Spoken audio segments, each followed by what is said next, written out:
Hello students, Tapovan group of school સંચાલિત આપણી online channel તપોવન science academy chapter number 10 એના continue lecture number 5માં રસાયણ વિજ્ઞાન શિક્ષક ફરી તમારું હાર્દિક સ્વાગત કરે છે.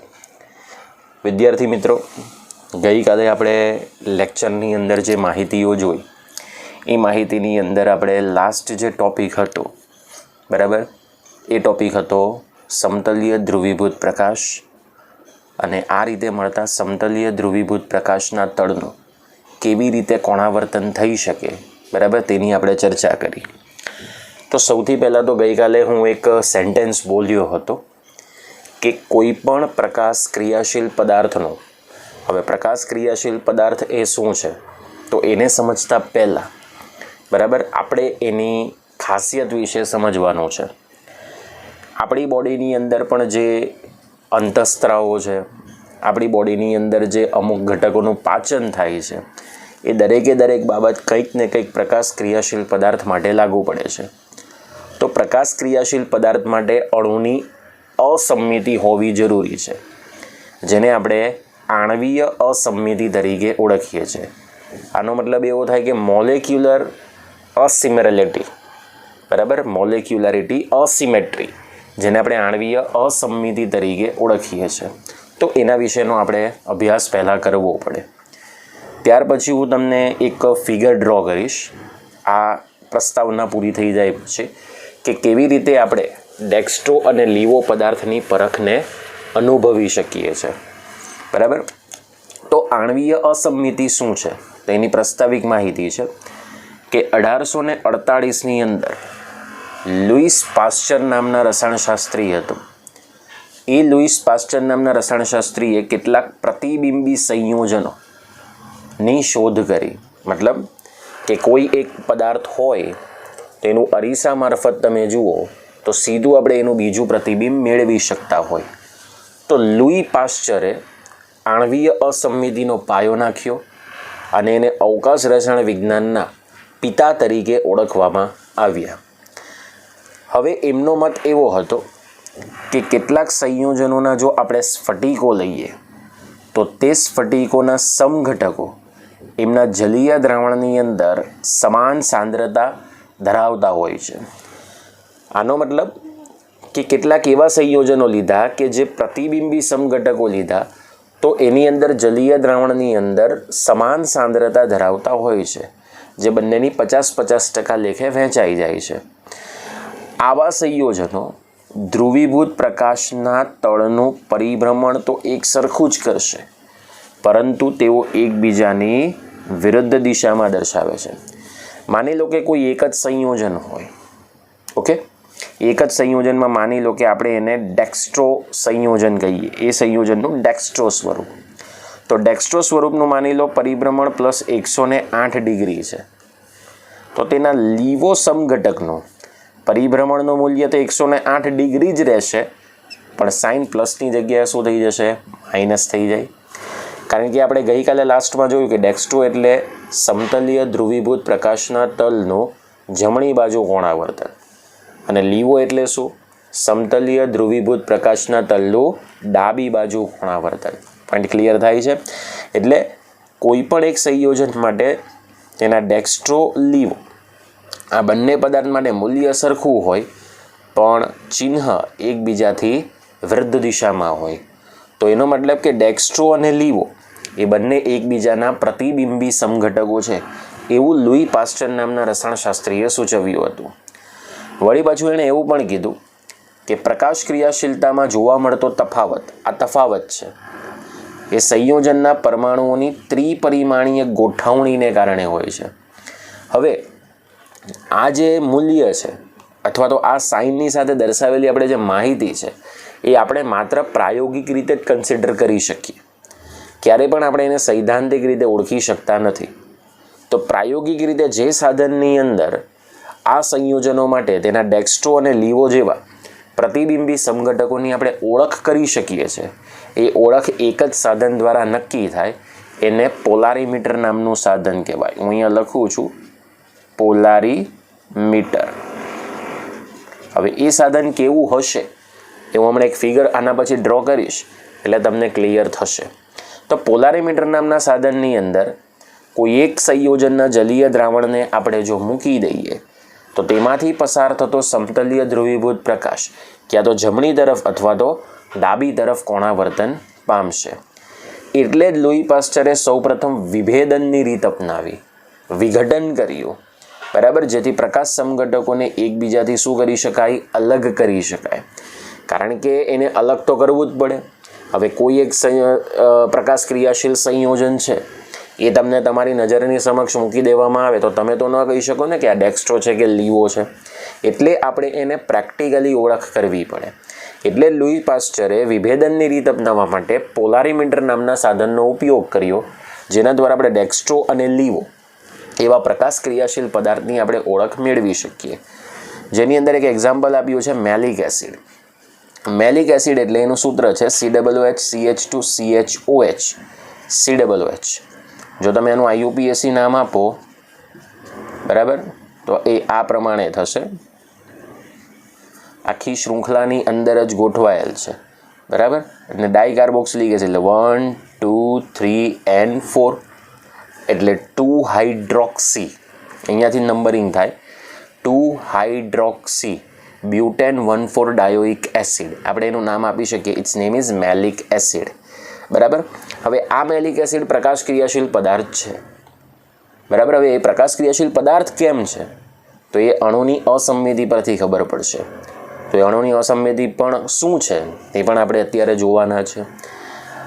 હવે સસલાને ખોરાકમાં આપવાથી તેના પેટમાં રહેલા ઉત્સેચકો એ ડી સ્વરૂપના પદાર્થનું પાચન કરે છે અને એલ સ્વરૂપે પેશાબ મારફત એ પાચન થઈ ગયા પછી જે કચરો છે તે બહાર કાઢે છે. એટલે સસલાને ખોરાકની અંદર જે વસ્તુ આપવામાં આવે છે તેની બોડીની અંદર રહેલા જે એન્ઝાઇમ્સ છે, ઉત્સેચકો છે, એ ડી સ્વરૂપનું પાચન કરે છે, પણ તેઓ એલ સ્વરૂપે પેશાબ મારફત બધો જ કચરો શું કરે છે, બહાર કાઢી નાખે છે. હવે ખરેખર આની અંદર પ્રકાશ ક્રિયાશીલ પદાર્થનો ભાગ છે.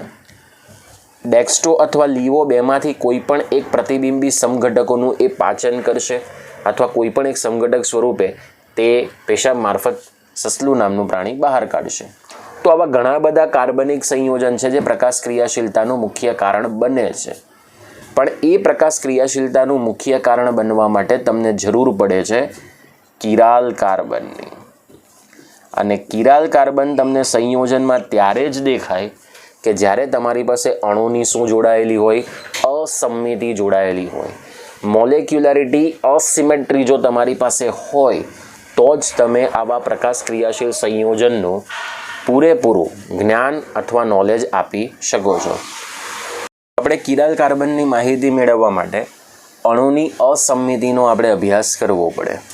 ઓકે, પણ એ પહેલાં આપણે એક આકૃતિ જોઈશું કે કેવી રીતે પોલારીમીટર નામના સાધનની અંદર આપણે આ પ્રમાણેની પરખ કરી શકીએ છીએ. અને ત્યારબાદ આપણે કિરાલ કાર્બન શું છે અને એના પર આધારિત કિરાલિટી શું છે એનો સંપૂર્ણ આપણે અભ્યાસ કરીશું. હવે તમે અહીંયા જે આકૃતિ જુઓ છો એ આકૃતિ જ્યારે સામાન્ય પ્રકાશ હોય, કોઈ પ્રકાશીય સ્ત્રોત, એને કમ્પ્લીટલી ધ્રુવીભૂત પ્રકાશની અંદર આપણે કેવી રીતે રૂપાંતરણ કરી શકીએ એની એક સંપૂર્ણ આકૃતિ તમને અહીં દર્શાવી છે. અહીં આપણી પાસે એક સામાન્ય પ્રકાશ સ્ત્રોત છે જેને આપણે સફેદ પ્રકાશ કહીએ છીએ. આ સફેદ પ્રકાશની અંદર જે કણો છે એ બધી જ દિશામાં કંપન કરતા હોય એટલે આપણે એને નામ આપ્યું છે અધ્રુવીય પ્રકાશ. હવે અધ્રુવીય પ્રકાશ એટલે અધ્રુવીભૂત પ્રકાશ કહેવાય. એને જો આપણે ધ્રુવીભૂત પ્રકાશની અંદર કન્વર્ટ કરવું હોય તો આપણે અહીં ધ્રુવક નામનો પદાર્થ મૂકવો પડે. હવે એ ધ્રુવકની અંદર આપણે ગઈકાલે નામ આપ્યા હતા, બરાબર. એની અંદર તમે ઉપયોગ કરી શકો છો નિકોલ પ્રિઝમ. આની ફિઝિક્સમાં તમે ચર્ચા કરશો કે નિકોલ પ્રિઝમ એ કેવા પ્રકારનો હોય, બરાબર. ત્યાર પછી બીજો પદાર્થ છે એને તમે કહી શકો છો ટુર્મેલિન સ્ફટિક. ઓકે, પછી ત્યારબાદ તમે બીજો પદાર્થ લઈ શકો છો આઇસલેન્ડ સ્પાર. આ એક પદાર્થ લઈ શકો છો. અને ચોથો કોઈ પદાર્થ લઈ શકો છો પોલેરાઇડ, મતલબ કોઈ પણ એક એવો ધ્રુવક કે જે અધ્રુવીય પ્રકાશને ધ્રુવીભૂત પ્રકાશની અંદર કન્વર્ટ કરી શકે. તો ગઈકાલે પણ મેં તમને કહ્યું હતું કે આ જે સામાન્ય પ્રકાશ છે એને કમ્પ્લીટલી ધ્રુવીભૂત પ્રકાશમાં જો કન્વર્ટ કરવું હોય તો ક્યાં તો આ દિશા લઈ શકાય, ક્યાં તો આ દિશા લઈ શકાય, અથવા તો આ દિશા લઈ શકાય. પણ આપણે આ ઊભી દિશા લીધી છે જે ધ્રુવીભૂત પ્રકાશની છે. હવે આ ધ્રુવીભૂત પ્રકાશને આ પોલારીમીટર નામની જે ટ્યુબ છે એની અંદર આપણે કોઈ પણ એક પદાર્થનું જલીય દ્રાવણ લીધું હશે જેની અંદર આ રીતના એના કણો હશે. હવે જ્યારે આ ધ્રુવીભૂત પ્રકાશ પોલારીમીટર નામની ટ્યુબમાંથી પસાર થાય છે તો ક્યાં તો ધ્રુવીભૂત પ્રકાશનું જમણી તરફ અથવા ધ્રુવીભૂત પ્રકાશનું ડાબી તરફ કોણાવર્તન દર્શાવે છે. હવે અહીં આપણે ધ્રુવીભૂત પ્રકાશનું જમણી તરફ કોણાવર્તન દર્શાવ્યું છે, દેખાય છે. જે પરિભ્રમણને આપણે નામ આપી દીધું આલ્ફા, એટલે જમણી તરફ થવાને કારણે એને દક્ષિણ ભ્રમણીય ડેક્સ્ટ્રો નામનો પદાર્થ કહેવામાં આવે. જો આ ધ્રુવીભૂત પ્રકાશના તળનું ડાબી તરફ કોણાવર્તન થશે તો એને આપણે વામ ભ્રમણીય પદાર્થ કહીશું. ઓકે, એને આપણે લીવો પદાર્થ તરીકે ઓળખીશું. હવે આ પદાર્થનું ભ્રમણ શું થાય છે, બરાબર? તો એ પોલારીમીટર નામના સાધનની સાથે એક એવો વિશ્લેષક જોડેલો હોય કે જે ફરી શકે છે, બરાબર? અને એને આપણે આંખ દ્વારા જોઈ શકીએ છીએ. ઓકે, એટલે ફરી શકે તેવો વિશ્લેષક એની સાથે જોડેલો હોય જેથી આપણી આંખ એ પરિભ્રમણ જોઈ શકે કે જમણી તરફ થાય છે કે ડાબી તરફ થાય છે. હવે આ જે પરિભ્રમણ છે એને આપણે આલ્ફા ઓબ્ઝર્વડ તરીકે ઓળખીએ છીએ, જે પ્રાયોગિક અવલોકિત ભ્રમણ છે. અને એના દ્વારા આપણે કોઈ પણ પ્રકાશ ક્રિયાશીલ પદાર્થનું વિશિષ્ટ પરિભ્રમણ, જેને આપણે ચોરસ કૌંસમાં આલ્ફા તરીકે ઓળખીશું, જે આપણે 14મા નંબરના ચેપ્ટરની અંદર શીખ્યા હતા, જૈવિક અણુઓ, બરાબર? તો એનું સૂત્ર બનશે આલ્ફા ઓબ્ઝર્વડ, એટલે કે પ્રાયોગિક અવલોકન, અને છેદમાં L/C. L એટલે સેમ્પલ નળીની લંબાઈ, બરાબર? હવે સેમ્પલ નળીની લંબાઈ આપણે ડેસીમીટરમાં લઈએ છીએ. હવે સેમ્પલ નળી એટલે શું? પોલારીમીટરની ટ્યુબ. ઓકે, અને C એટલે તેની સાંદ્રતા, બરાબર? કે જે સાંદ્રતા આપણે ગ્રામ પર મિલીની અંદર લઈએ છીએ. લેમ્ડા એટલે આપાત પ્રકાશની તરંગ લંબાઈ, અને ટેમ્પરેચર T એટલે જે યોગ્ય તાપમાને આપણે આ પ્રમાણેનો પ્રેક્ટિકલ કર્યો હોય તે. હવે આ રીતે તમે ડેક્સ્ટ્રો અને લીવો પદાર્થની પ્રાયોગિક રીતે ખાસિયત અથવા પ્રાયોગિક રીતે ઓળખ તમે દર્શાવી શકો. હવે પરિસ્થિતિ વિદ્યાર્થી મિત્રો એ આવે છે કે આ જે પોલારીમીટર ટ્યુબ છે એની અંદર આ તમે જે પ્રકાશ ક્રિયાશીલ પદાર્થનો ઉપયોગ કર્યો છે એ પ્રકાશ ક્રિયાશીલ પદાર્થ એ કેવી રીતે ઓળખી શકાય, એની ખાસિયત શું છે, તો હવે આપણે એની ચર્ચા કરવાના છે, બરાબર? તો હવે આપણે જોઈશું કે પ્રકાશ ક્રિયાશીલ પદાર્થને તમે કેવી રીતે કન્સિડર કરી શકો. કાર્બનિક સંયોજન બધા જ પ્રકાશ ક્રિયાશીલ હોતા નથી, આ બરાબર સમજી લેજો. એવો જ પદાર્થ પ્રકાશ ક્રિયાશીલ પદાર્થ તરીકે તમને જોવા મળે છે કે જેની અંદર કિરાલ કાર્બનનું અસ્તિત્વ ધરાવતા હોય. હવે કિરાલ કાર્બનને બીજું નામ અહીંયા આપવામાં આવ્યું છે અસમ કાર્બન. તો શું છે એની આપણે ચર્ચા કરીએ. ઓકે, આની આકૃતિનો તમારે સ્ક્રીનશોટ પાડવો હોય તો પાડી દો. હવે આપણે સમજવાનું છે કે કિરાલ કાર્બન શું છે. તો કિરાલ કાર્બનના બીજા પણ નામો છે, જેને અસમિત કાર્બન કહેવાય, બીજું કહેવાય અવકાશીય કેન્દ્ર, ત્રીજું નામ તો હું બોલી જ ગયો કિરાલ કાર્બન, અને ચોથું નામ આપણે એને આપી શકીએ અસમ કાર્બન. હવે અસમ કાર્બન ધરાવતો જે કોઈ પણ અણુ હોય એની અંદર જે કાર્બન કિરાલ કાર્બન હશે એને અસમ કેન્દ્ર કહેવાય. શું કહેવામાં આવે? અસમ કેન્દ્ર અથવા અવકાશીય કેન્દ્ર. તો ખરેખર આ અસમિત કાર્બનની જે માહિતી છે એ આપી કોણે, દર્શાવી કોણે, સૂચિત કોણે કર્યું? તો એની પહેલાં માહિતી મેળવીએ. તો 1874ની અંદર ડચ વૈજ્ઞાનિક જે વોન્ટહોફ અને ફ્રેન્ચ વૈજ્ઞાનિક સી લેબેલે આ બંને જણાએ પોતાનું સ્વતંત્ર રીતે એવું તારણ કાઢી લીધું કે કાર્બનિક રસાયણ વિજ્ઞાનની અંદર જે મધ્યસ્થ કાર્બન પરમાણુની ચતુઃ સંયોજકતા, કારણ કે કાર્બન હંમેશા 4 સહસંયોજક બંધ બનાવે. ઓકે, તો જે મધ્યસ્થ કાર્બન પરમાણુની ચતુઃ સંયોજકતા સમચતુષ્ફલકીય રીતે, આ શબ્દ ખૂબ અગત્યનો છે, કેમ તે હમણાં હું સમજાવીશ, તો સમચતુષ્ફલકીય રીતે જુદા જુદા પરમાણુઓ કે જુદા જુદા સમૂહો દ્વારા સંતોષાય તો તેવા કાર્બનને આપણે અસમ કાર્બન તરીકે ઓળખીએ છીએ. હવે આ શબ્દ કેમ અગત્યનો છે? તો આપણે એવો જ કાર્બન કિરાલ કાર્બન કહી શકીએ કે જે કાર્બનનું સંકરણ sp3 હોય. જે કાર્બનનું સંકરણ કેવું હોય? sp3 હોય. મતલબ કે જે sp3 સંકૃત કાર્બન હશે એ જ કાર્બનને આપણે કિરાલ કાર્બન તરીકે ઓળખી શકીએ. બરાબર. તો અહીં આપણે એક આકૃતિ ડ્રો કરીએ અને એ આકૃતિ પરથી કિરાલ કાર્બન કઈ રીતનો છે એની આપણે માહિતી આપી શકીએ. માની લો કે આ એક કાર્બન છે જે મધ્યસ્થ કાર્બન છે. એ મધ્યસ્થ કાર્બનની ચતુઃ સંયોજકતા જે એકલ સહસંયોજક બંધવાળી છે. માની લો કે એની સાથે એક સમૂહ P, બીજો સમૂહ Q, ત્રીજો સમૂહ R અને ચોથો સમૂહ S જોડાયેલો છે. હવે આનો મતલબ એવો થાય કે આ કાર્બનની આસપાસ જોડાનાર જે ચારેય સમૂહ અથવા પરમાણુઓ છે એ કેવા છે? જુદા જુદા છે. ઇન ધ સેન્સ કે આ કાર્બનની ચારેય સંયોજકતા એ અલગ અલગ પરમાણુ સમૂહ દ્વારા સંતોષાઈ ચૂકી છે.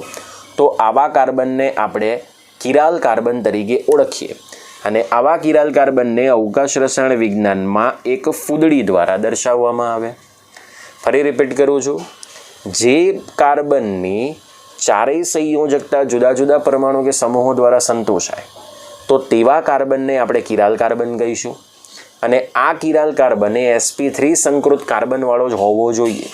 મતલબ કે જે એકલ સહસંયોજક બંધથી જોડાય એવો જ કાર્બન આપણે કિરાલ કાર્બન તરીકેની પસંદગી કરી શકીએ. તો અહીં જે તમે જુઓ છો આ કાર્બન એને આપણે ફૂદડી દ્વારા દર્શાવ્યો. દેટ્સ મીન્સ કે આ કિરાલ કાર્બન છે. હવે માની લો કે આમાંથી કોઈ પણ એક સમૂહ ફરીથી રિપીટ થાય કે કોઈ પણ એક પરમાણુ ફરીથી રિપીટ થાય. માની લો કે અહીં આપણે આ P જેવો જ બીજો એક સમૂહ અથવા પરમાણુ જોડી દઈએ તો એનો મતલબ કે કોઈ પણ સમૂહ સમાન હોય તો તેવી પરિસ્થિતિમાં આપણે એને કિરાલ કાર્બન કહેતા નથી. આપણે એને સાદો કાર્બન જ કહીશું. સમજાય છે વિદ્યાર્થી મિત્રો? એટલે જે કાર્બનની ચારેય સંયોજકતા અલગ અલગ પરમાણુ સમૂહ દ્વારા સંતોષાય તો જ આપણે એને કિરાલ કાર્બન તરીકે ઓળખીએ છીએ. હવે આ જે કિરાલ કાર્બન છે એ અણુનું અસંમિત કેન્દ્ર થઈ ગયું, જેને આપણે અસમ કેન્દ્ર પણ કહી શકીએ. તો અસમ કેન્દ્ર ધરાવતા અણુમાં સમમિતિ નથી. કેમ? કારણ કે આમાંથી કોઈ પણ સમૂહ સમાન નથી. સમૂહ સમાન ન હોવાને કારણે આવા અણુઓના જે પ્રતિબિંબ છે તે એકબીજા ઉપર અધ્યારોપિત થઈ શકતા નથી. પોઈન્ટ દેખાય છે? અને ન થઈ શકવાને કારણે આવા દરેકે દરેક અણુને બોલો શું કહેવામાં આવે? અસંમિત અણુ. અને આવો જે અસંમિત અણુ તમને દેખાય તો તેને આપણે પ્રકાશ ક્રિયાશીલ પદાર્થ કહીએ છીએ કે જેમના જલીય દ્રાવણને પોલારીમીટર નામના સાધનમાં મૂકો તો ક્યાં તો એ સમતલીય ધ્રુવીભૂત પ્રકાશનું જમણી તરફ અથવા ડાબી તરફ કોણાવર્તન કરવાની ક્ષમતા ધરાવે છે. અને આપણે એ પણ જાણીએ છીએ કે કોઈ પણ સંમિતતા હોય કે અસંમિતતાની માહિતીઓ હોય એ હંમેશા આપણા રોજિંદા જીવન માટે ખૂબ ઉપયોગી સાબિત થાય છે. ઓકે. હવે કેટલાક તો એવા સંયોજનો છે કે જેને ઓલરેડી આપણે જાણતા હોઈએ છીએ. આપણે કોઈ પણ ગોળાકાર પદાર્થ લઈએ, દડો લઈ લઈએ, સમઘન પદાર્થ લઈ લઈએ કે શંકુ લઈ લઈએ. બરાબર? તો આવા ત્રણ પદાર્થને જો તમે અરીસા મારફત તમે એનું પ્રતિબિંબ જોશો તો એ પ્રતિબિંબ તમને એઝ ઇટ ઇઝ જ જોવા મળશે. બરાબર? તેમના મતલબ કે ગોળાકાર, સમઘન કે શંકુ આકારના જે પદાર્થો છે એના પ્રતિબિંબ જો તમે મેળવો તો બંને સમાન હોય છે અને બંને પ્રતિબિંબને ભેગા કરો તો તેઓ બંને એકબીજા ઉપર અધ્યારોપિત થઈ જાય છે. એટલે એવા અણુને કેવો અણુ કહેવામાં આવે? સંમિત અણુ કહેવામાં આવે. જો કે ઘણી બધી વસ્તુઓ તો એવી છે કે જેમના પ્રતિબિંબો એકબીજા ઉપર અધ્યારોપિત થઈ શકતા નથી. બરાબર? ઉદાહરણ તરીકે આપણે એક વાત કરીએ. બરાબર? તો આ મારો ડાબો હાથ છે અને આ મારો જમણો હાથ છે. બરાબર? હવે હાથ તો તમને સમાન જ દેખાય છે. બરાબર? મતલબ કે આ ડાબા હાથનું પ્રતિબિંબ એ જમણો હાથ બને છે. પણ જો તમે બંનેને એકબીજાની નજીક લઈ જાઓ તો પ્રતિબિંબ એકબીજા ઉપર અધ્યારોપિત થતા નથી. પોઈન્ટ ક્લિયર થાય છે, બરાબર? મતલબ કે આવો જો કોઈ અણુ હોય કે જેમના પ્રતિબિંબી એકબીજા પર અધ્યારોપિત ન થઈ શકતા હોય તો તેવા અણુને શું કહેવામાં આવે? અસંમિત અણુ કહેવાય. કયો અણુ કહેવામાં આવે? અસંમિત અણુ કહેવાય, બરાબર? ચલો, ત્યાર પછી એવું પણ કહેવાય કે જે વસ્તુઓ તેમના પ્રતિબિંબ ઉપર અધ્યારોપિત નથી થઈ શકતી તેમને કિરાલ પદાર્થો કહેવાય. અને આવા પદાર્થો કિરાલિટીનો ગુણધર્મ ધરાવે છે એવું આપણે કહી શકીએ છીએ, બરાબર? પણ જે વસ્તુના પ્રતિબિંબ એકબીજા પર અધ્યારોપિત થઈ જતા હોય તો તેમને અકિરાલ પદાર્થો કહેવાય. જે અણુઓ પ્રકાશ અક્રિયાશીલ હોય છે એવું આપણે સાબિત કરી શકીએ, બરાબર? એટલે તમે એક જ વસ્તુ ક્લિયર રાખવાની કે જે પદાર્થો હોય એનું પ્રતિબિંબ મેળવો, બરાબર? તો બે ખાસિયત હોય, બરાબર? જો પ્રતિબિંબ અધ્યારોપિત ન થાય તો તેમને કિરાલ પદાર્થો કહેવાય. અને આવા કિરાલ પદાર્થો બોલો કેવા ગણવામાં આવે? પ્રકાશ ક્રિયાશીલ કહેવાય. પણ માની લો કે પ્રતિબિંબ અધ્યારોપિત થાય તો તેમને શું કહેવામાં આવે? અકિરાલ પદાર્થો કહેવાય. અને આવા અકિરાલ પદાર્થો પ્રકાશ અક્રિયાશીલ હોય. કેવા હોય વિદ્યાર્થી મિત્રો? પ્રકાશ અક્રિયાશીલ હોય. બોલો, આટલો પોઈન્ટ ક્લિયર થઈ ગયો? તો કમ્પ્લીટલી તમારે આ વસ્તુ શીખવાની છે, બરાબર? હવે પરિસ્થિતિ એ થાય કે તમારા પેમ્પલેટની અંદર, કારણ કે આ બધી વસ્તુ પેમ્પલેટમાં નથી આપી એટલે પહેલાં તો આનો સ્ક્રીનશોટ પાડી દો, બરાબર? હવે તમારા પેમ્પલેટની અંદર પેજ નંબર 22 છે. પેજ નંબર 22 પહેલાં ખોલો તમારા પેમ્પલેટની અંદર. ચલો, પેજ નંબર 22 તમે ઓપન કરી દીધું. એની અંદર જુઓ, તમને પહેલી આકૃતિ આપી છે કે ડાબા અને જમણા હાથના જે પંજા છે, બરાબર, કે જે એકબીજાથી વિરુદ્ધ છે. પછી કેટલાક આલ્ફાબેટિકલ આપ્યા છે, બરાબર? કેટલાક તમને મૂળાક્ષરો આપ્યા છે ઇંગ્લિશમાં. તો બીનું પ્રતિબિંબ એનાથી જુદું છે, સીનું પ્રતિબિંબ એનાથી જુદું છે, ડીનું પ્રતિબિંબ પણ એનાથી જુદું છે અને ઈનું પ્રતિબિંબ પણ એનાથી જુદું છે. આવા ઘણા બધા અંગ્રેજી મૂળાક્ષરો છે કે જે એકબીજાથી જુદું પ્રતિબિંબ દર્શાવે અને એ બંનેને એકબીજા ઉપર ભેગા કરો તો તેઓ અધ્યારોપિત થતા નથી, જેને આપણે કિરાલ પદાર્થો તરીકે ઓળખીએ છીએ. હવે નીચે કેટલાક એવા અંગ્રેજી મૂળાક્ષર આપ્યા છે કે જેમના પ્રતિબિંબ એકબીજા પર અધ્યારોપિત થાય છે. તો એનું પ્રતિબિંબ એચ જેવું મળે છે, એચનું પ્રતિબિંબ એચ જેવું જ મળે છે, આઈનું પ્રતિબિંબ આઈ જેવું મળે છે, એમનું પ્રતિબિંબ એમ જેવું મળે, એક્સનું પ્રતિબિંબ એક્સ જેવું મળે. એ જ પ્રમાણે ઓનું પ્રતિબિંબ પણ ઓ જેવું જ મળવાનું, બરાબર? તો આવા પદાર્થોના પ્રતિબિંબને એકબીજાની અંદર ભેગા કરો, બરાબર? તો કમ્પ્લીટલી તેઓ એકબીજાની અંદર મર્જ થઈ જાય છે, ભેગા થઈ જાય છે. પરિણામે તેમને અકિરાલ પદાર્થો કહેવાય કે જે પ્રકાશ અક્રિયાશીલ હોય, બરાબર? ચલો, પ્રકાશ ક્રિયાશીલ માટે ઇંગ્લિશ શબ્દ છે ઓપ્ટિકલી એક્ટિવ અને પ્રકાશ અક્રિયાશીલ માટે શબ્દ છે ઓપ્ટિકલી ઇનએક્ટિવ, બરાબર? તો આ રીતે આપણે પ્રકાશ ક્રિયાશીલ અને પ્રકાશ અક્રિયાશીલ પદાર્થોની ઓળખ કરી શકીએ. હવે નીચે 16મો પ્રશ્ન જુઓ કે પ્રતિબિંબી જે સમઘટકો છે એને એક ઇંગ્લિશ નામ આપવામાં આવ્યું છે ઇનેન્શિયોમસ. તો જે પણ પ્રતિબિંબ સમઘટકો હોય એને ઇનેન્શિયોમસ કહેવામાં આવે. તો જે સંયોજનોમાં વ્યાખ્યા આપી છે જોતા જજો. જે સંયોજનોમાં એક કિરાલ કાર્બન આવેલો હોય તો તેઓના પ્રતિબિંબને તે બીજાની ઉપર અધ્યારોપિત કરી શકાય નહીં, તો જ તેમને પ્રતિબિંબી સમઘટકો કહેવાય. હવે ઘણીવાર એવું પણ થાય કે કિરાલ કાર્બન હોય પણ પ્રતિબિંબ એક સરખું જ મળતું હોય તો એનો મતલબ કે તેને અકિરાલ પદાર્થો પણ કહેવાય. એટલે બધા જ કિરાલ કાર્બનવાળા પદાર્થો એ પ્રકાશ ક્રિયાશીલ છે એવું કહી શકાય નહીં, બરાબર? તો આ પ્રમાણે કમ્પ્લીટલી આપણે એની ઓળખ કરી શકીએ.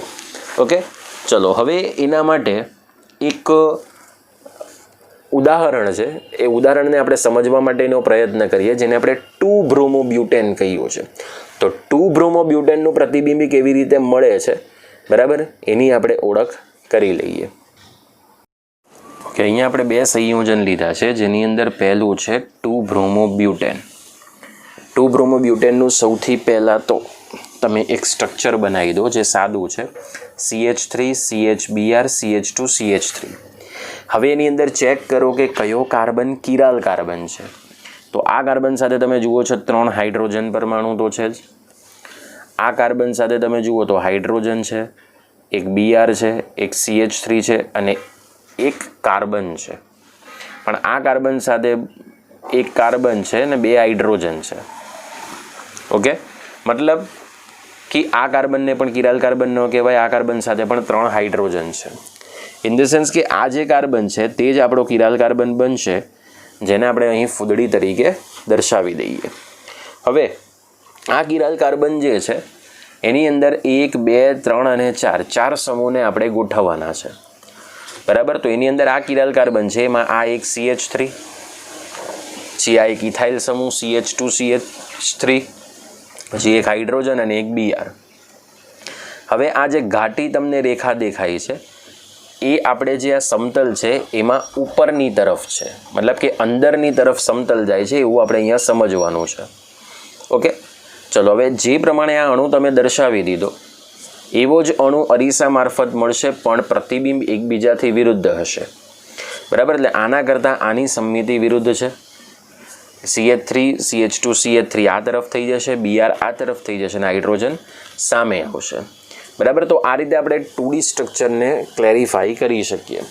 તો જો આપણે આને D+2 બ્રોમોબ્યુટેન કહીએ તો આપણે આને L-2 બ્રોમોબ્યુટેન તરીકે ઓળખવામાં આવશે. બંનેના નામ સરખા રહેશે, પણ પરિભ્રમણની દ્રષ્ટિએ એક પ્લસ હશે તો બીજો કેવો હશે? માઇનસ. ચલો, એ જ પ્રમાણે એક બીજું સ્ટ્રક્ચર છે લેક્ટિક એસિડ. તો લેક્ટિક એસિડની અંદર આ કાર્બન સાથે 3 હાઇડ્રોજન છે, આ કાર્બન સાથે એક હાઇડ્રોજન, એક OH, એક કાર્બન અને એક એટલે કે એક CH3 સમૂહ અને એક COOH. આ કાર્બન સાથે 2 સમાન ઓક્સિજન છે, ઇન ધ સેન્સ કે આ તો દ્વિબંધવાળો બનશે. એટલે આ કાર્બન sp3 સંકૃત છે, અલગ અલગ સંયોજકતા છે, એટલે આપણે એને કિરાલ કાર્બન તરીકે ઓળખીએ. તો આ કાર્બન આપણી પાસે કિરાલ કાર્બન છે, જેમાં આ કાર્બનની ઉપરની તરફ COOH, નીચેની તરફ CH3. બરાબર, અહીં OH અને એની સામે આપણે શું દર્શાવી દઈએ? હાઇડ્રોજન. હવે આ રીતે જે તમે સમૂહ દર્શાવ્યો છે ડેશ રેખા દ્વારા, એ પેપરના સમતલની બહારની તરફ છે. બરાબર, એવું આપણે અહીંયા સમજવાનું છે, અથવા પેપરના સમતલની નીચેની તરફ છે. ઓકે, હવે આનું જો તમે પ્રતિબિંબ મેળવો તો આ 2 એક્ઝેક્ટ સમૂહ રહેશે, પણ આ બંનેનું સ્થાન શું થઈ જશે? ચેન્જ થઈ જશે. બરાબર, તો આવા પ્રતિબિંબોને જ્યારે એકબીજાની સાથે અધ્યારોપિત કરો, ભેગા કરો, તો આપણે તેને અધ્યારોપિત ન કરી શકીએ, પરિણામે તેમને કિરાલ પદાર્થો છે એવું આપણે કહી શકીએ. હવે કેટલાક પદાર્થો એવા પણ હોય કે જેઓનું આપણે પ્રતિબિંબ પણ મેળવીએ, કિરાલ કાર્બન પણ હોય, પણ ઘણી વખત એનું ભ્રમણ કરીએ તો તેઓ એકબીજાની ઉપર અધ્યારોપિત પણ થઈ જાય છે. સમજાઈ ગયું? તો આ વસ્તુ હતી કે કિરાલ કાર્બન. હવે જે પદાર્થ કિરાલ કાર્બન ધરાવતો હોય અને એમના પ્રતિબિંબ એકબીજા પર અધ્યારોપિત ન થતા હોય ત્યારે જ એ કિરાલિટીનો ગુણધર્મ ધરાવે છે એવું આપણે અહીંયા સમજવાનું છે. ઓકે, ચલો હવે આપણી પાસે આની સમજણ માટે જે આપણને પેજ નંબર 23 ઉપર તમને જે માહિતીઓ આપી છે, તો બધા વિદ્યાર્થીઓ પેમ્પલેટ હાથમાં લઈ લો, વિડીયો પોઝ કરીને, અને હું જે લીટી વાંચું છું, બરાબર, એને સ્ટેપ બાય સ્ટેપ સમજવાનો પ્રયત્ન કરજો. તો કિરાલિટીની સમજણ માટે તમને પહેલો મુદ્દો આપ્યો છે કે આણ્વીય કિરાલિટીની ઓળખ એ કાર્બનિક અણુઓ તથા તેમના પ્રતિબિંબોના મોડેલ બનાવીને અથવા તો ત્રિપરિમાણીય બંધારણ દોરી તેઓને કલ્પનામાં અધ્યારોપિત કરવાના પ્રયત્ન તરીકે કરી શકાય. હવે તમને સ્ક્રીન ઉપર આ જે 2 સંયોજનોના બંધારણ દેખાય છે એ કાલ્પનિક 3 ડાયમેન્શન બંધારણ છે. બરાબર, કે જેની અંદર આવી ઘાટી રેખા અથવા આવી રીતે ડેશ રેખા દ્વારા બંધારણ દર્શાવવામાં આવે. ઘાટી રેખા એટલે પેપરના સમતલની અંદરની તરફ અને ડેશ રેખા એટલે પેપરના સમતલની બહારની તરફ છે એવું સૂચિત કરે છે. આ સિવાય અન્ય કોઈ મદદ કરતા જો કોઈ આપણી પાસે થિંકિંગ હોય તો તે છે કિરાલ અણુની ઓળખ, અને એના માટે ઓછામાં ઓછા એક આવા અસંમિત કાર્બન એટલે કે કિરાલ કાર્બન હોવો જોઈએ. જો તમારે આવા પ્રતિબિંબના સ્ટ્રક્ચર્સ બનાવવા હોય તો આવા પ્રતિબિંબયુક્ત સંયોજનની ઓળખ મેળવવા માટે આપણી પાસે કમ્પ્લીટલી ઓછામાં ઓછો એક કિરાલ કાર્બન હોવો જોઈએ, તો જ આપણે આ રીતના પ્રતિબિંબો મેળવી શકીએ. હવે એના માટે એક સ્ટ્રક્ચર છે પ્રોપેન 2 ઓલનું. તો પ્રોપેન 2 ઓલનું જો તમે સાદું બંધારણ લખો તો એ સાદું બંધારણ તમને કંઈક આ પ્રમાણેનું મળશે, CH3 CHOH CH3. હવે તમે જોઈ શકો છો કે આ કાર્બન પાસે તો 3 હાઇડ્રોજન છે, આ કાર્બન પાસે પણ 3 હાઇડ્રોજન છે, એટલે આ બંને કાર્બન કિરાલ કાર્બન તરીકે તો હાજર નથી. હવે આ કાર્બનની વાત કરીએ તો HOH ભલે જુદા હોય પણ આ બંને CH3 સમૂહ તેની તરફ જોડાયેલા સમાન સમૂહ છે, એટલે આપણે આવા કેસની અંદર પણ આ કાર્બનને કિરાલ કાર્બન તરીકે ઓળખી શકીએ નહીં. ઓકે, એટલે પ્રોપેન 2 ઓલનો અણુ એ કિરાલ સંયોજન નથી એવું આપણે અહીંયા સાબિત કરીએ. તો પેજ નંબર 23 ઉપર સ્ટ્રક્ચર જુઓ. જો તમે એનું 3 ડાયમેન્શન સ્ટ્રક્ચર બનાવશો તો એ કંઈક આ પ્રમાણેનું આપ્યું છે, બરાબર. આ OH છે, અહીં તમને હાઇડ્રોજનનો અણુ આપ્યો છે, અહીં તમને ઘાટી રેખા દ્વારા એક CH3 સમૂહ દર્શાવ્યો છે, અને અહીં ફાચર રેખા અથવા તો ડેશ રેખા દ્વારા બીજો CH3નો અણુ દર્શાવ્યો છે. તો આને આપ્યું હશે એ સંયોજન. હવે આનું અરીસા મારફત પ્રતિબિંબ મેળવશો તો આનાથી ડિફરન્ટ આવશે. ઓકે, તો OH ડાબી તરફ થઈ જશે, આ ઘાટી રેખાવાળો CH3 જમણી તરફ, આ જે CH3 ફાચર રેખાવાળો છે તે આ રીતે જમણી તરફ ક્રોસ થઈ જશે, અને આ જે હાઇડ્રોજન છે તે આ રીતે ક્રોસ તમને જોવા મળશે. હવે જ્યારે તમે બી સંયોજનનું 180 ડિગ્રીએ પરિભ્રમણ કરો છો તો A અને C બંધારણ કેવા થઈ જાય છે? સમાન થઈ જાય છે. તો હવે એનું સેન્ટેન્સ પેજ નંબર 24 ઉપર તમને આપ્યું છે, એને ફોકસ કરતા જાઓ. તો આ બંધારણો પરથી ABC બંધારણ પરથી સ્પષ્ટ એવું જોઈ શકાય છે કે પ્રોપેન 2 ઓલનું એ બંધારણ એ કિરાલ કાર્બન ધરાવતો નથી, અને સમચતુષ્ફલકીય કાર્બન સાથે જોડાયેલા બધા 4 સમૂહો જુદા જુદા નથી, કારણ કે આ જે કાર્બન છે એની સાથે 2 CH3 સમૂહ કેવા છે? સમાન છે. પરિણામે પ્રોપેન 2 ઓલનું બંધારણ કોઈ પણ લઈ લો તો એ કિરાલ કાર્બન એટલે કે અસંમિત કાર્બન ધરાવતું નથી. હવે જ્યારે પ્રતિબિંબ બીનું 180 ડિગ્રીનું ભ્રમણ આપવામાં આવે છે તો બંધારણ C મળે છે, અને બંધારણ C ને બંધારણ A ઉપર અધ્યારોપિત કરવાનો પ્રયત્ન કરીએ તો આ બંધારણો સંપૂર્ણપણે અધ્યારોપિત થઈ જાય છે. પરિણામે પ્રોપેન 2 ઓલ એ અકિરાલ અણુ છે, કિરાલ અણુ તરીકે તમને જોવા મળતો નથી. એટલે કિરાલ અણુ તમને ત્યારે જ જોવા મળે જ્યારે ઓછામાં ઓછો એક અસંમિત કાર્બન હોય. હવે એની જગ્યાએ આપણે લઈએ બ્યુટેન 2 ઓલ. તો આપણને ખબર છે કે બ્યુટેન 2 ઓલનું સ્ટ્રક્ચર જો તમારે દોરવું હોય તો આ પ્રમાણે આપણે દોરી શકીએ,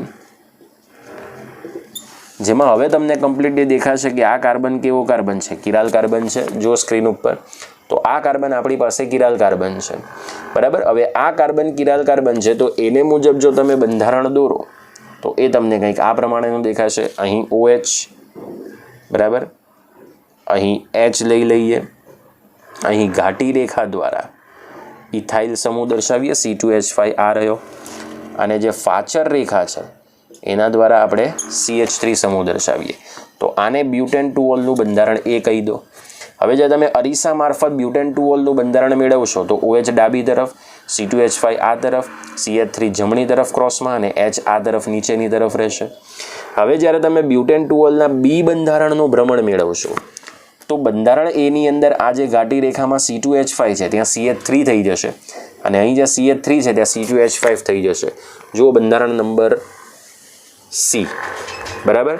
એટલે બ્યુટેન 2 ઓલ માટે વચ્ચેનું બંધારણ છે તેને E બંધારણ કરી દો, એટલે DEF બંધારણ થઈ જશે. તો D અને F બંધારણની અંદર, બરાબર, ચલો માની લો કે આને પહેલું બંધારણ જે લીધું છે તે D છે, બરાબર, બીજું E છે, અને છેલ્લું ભ્રમણ આપેલું છે તે F છે. તો D અને Fની અંદર તમે જોઈ શકો છો કે ઘાટી રેખા અને ડેશ રેખા દર્શાવેલા સમૂહ અલગ અલગ છે. મતલબ કે તમે D ને F ઉપર કે F ને D ઉપર જો તમે ભેગા કરો, અધ્યારોપિત કરો, તો તેઓ એકબીજા ઉપર અધ્યારોપિત થતા નથી. આનો મતલબ એવો થયો કે બ્યુટેન 2 ઓલમાં કિરાલ કાર્બન હોવાથી તે અસંમિત અણુ છે, અને પરિણામે તેમના પ્રતિબિંબને એકબીજા પર અધ્યારોપિત કરી શકાય નહીં, એટલે તે કિરાલ અણુ તરીકે આપણને જોવા મળે છે. ઓકે, તો આના માટે તમને બીજા કેટલાક એક્ઝામ્પલ આપ્યા છે કિરાલ અણુના, પેજ નંબર 24 ઉપર જ છે. એ છે 2 ક્લોરોબ્યુટેન, બીજું છે 2,3 ડાયહાઇડ્રોક્સી પ્રોપેનાલ, ત્રીજું છે બ્રોમોક્લોરો આયોડોમિથેન, અને ત્યારબાદ છે 2 બ્રોમો પ્રોપેનોઇક એસિડ. બરાબર. તો આવા દરેક સંયોજનના તમે સાદા અણુઓ દોરો અને તેમનું અરીસા મારફત પ્રતિબિંબ મેળવવાનો પ્રયત્ન કરો તો આપણે સરળતાથી એના પ્રતિબિંબો મેળવી શકીએ છીએ. પણ એક વાત ધ્યાનમાં રાખવાની કે કિરાલ અણુ માટે ઓછામાં ઓછો એક કિરાલ કાર્બન હોવો જરૂરી છે. જો કિરાલ કાર્બન ન હોય તો આપણે એનું ભ્રમણ કરી શકીએ, પણ ભ્રમણ દ્વારા જે પણ આપણે પ્રતિબિંબ મેળવીએ છીએ તે ઓરિજિનલ પ્રતિબિંબ સાથે અધ્યારોપિત થઈ જાય છે. ઓકે, ચલો આના માટે આપણે કમ્પ્લીટલી માહિતી મેળવી ચૂક્યા. હવે અહીં આ લેક્ચર પૂર્ણ થાય છે. આવતીકાલના લેક્ચરની અંદર આપણે રેસિમિક મિશ્રણ, ધારણ અને વ્યુત્ક્રમણ એ ત્રણેય બાબતો શું છે એના વિશેની ચર્ચા કરીશું. પણ એ પહેલાં તમારે આજની જે થિયરીઓ છે એને તમારે કમ્પ્લીટલી તમારે વાંચવી પડશે, માઇન્ડમાં ઉતારવી પડશે, તો જ તમને આવતીકાલની રેસિમિક મિશ્રણ, ધારણ અને વ્યુત્ક્રમણની થિયરી સમજાશે. ઓકે, તો જય હિન્દ, જય ભારત. આજે જે લેક્ચર ચાલ્યો છે એ બધો વાંચી નાખવાનો છે, જેમાંથી MCQ ઘણા બધા પૂછી શકાય છે.